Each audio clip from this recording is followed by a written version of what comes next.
Are you a tobacco user who's considering quitting during the pandemic? What impact does COVID-19 have on your body if you're a tobacco user? Hello and welcome to Science in 5. I'm Vismitha Gupta-Smith and these are WHO's Conversations in Science. Today we are talking to Dr. Hebe Gouda about tobacco and COVID-19. Welcome, Hebe. Let's start with how COVID-19 impacts the body of a tobacco user.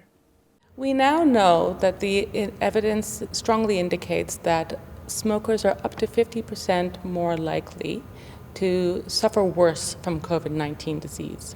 That means that smokers are more likely to have worse symptoms, more likely to be hospitalized, more likely to be admitted into intensive care units, and require help with breathing and or ventilation. Ultimately, smokers are more likely to die from COVID-19 disease than someone who has never smoked.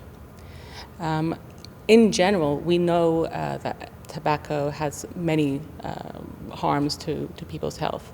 That causes heart disease, diabetes, lung conditions like chronic lung disease, and cancers like lung cancer. And all these conditions, too, we now know, make people more vulnerable to COVID-19 disease. Hebe, we know how harmful tobacco is to our health, and yet during this pandemic, we saw the tobacco industry come up with new and innovative ways of getting more and more people hooked on to tobacco. Talk to us about these efforts by the industry. Sure, yes. The tobacco industry and other industries that are involved in the manufacturing and marketing of e-cigarettes, for example, were very active during the pandemic and continue to be so.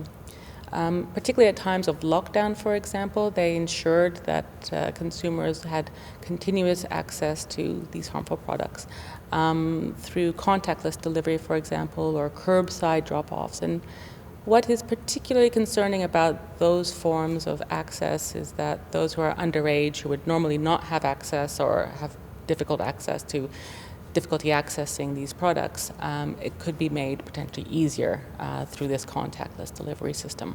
We also know that they were providing promotional discounts, appropriating the stay-at-home hashtag in social media for their own marketing purposes, and claiming that these nicotine and tobacco electronic products were the good companions for working from home contexts, etc.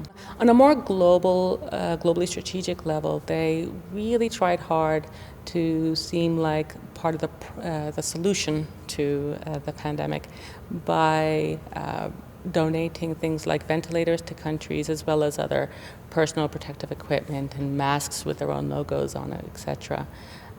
Meanwhile, staying completely silent on their role in the over 8 million deaths due to tobacco every year. Hebe, many people decided to quit using tobacco during the pandemic. Describe to us what happens to our bodies when we quit tobacco. The benefits to our body when we quit smoking and tobacco use in general are almost immediate.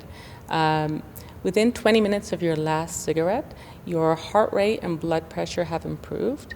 Within 12 hours, the carbon monoxide levels in your blood will have reduced to normal.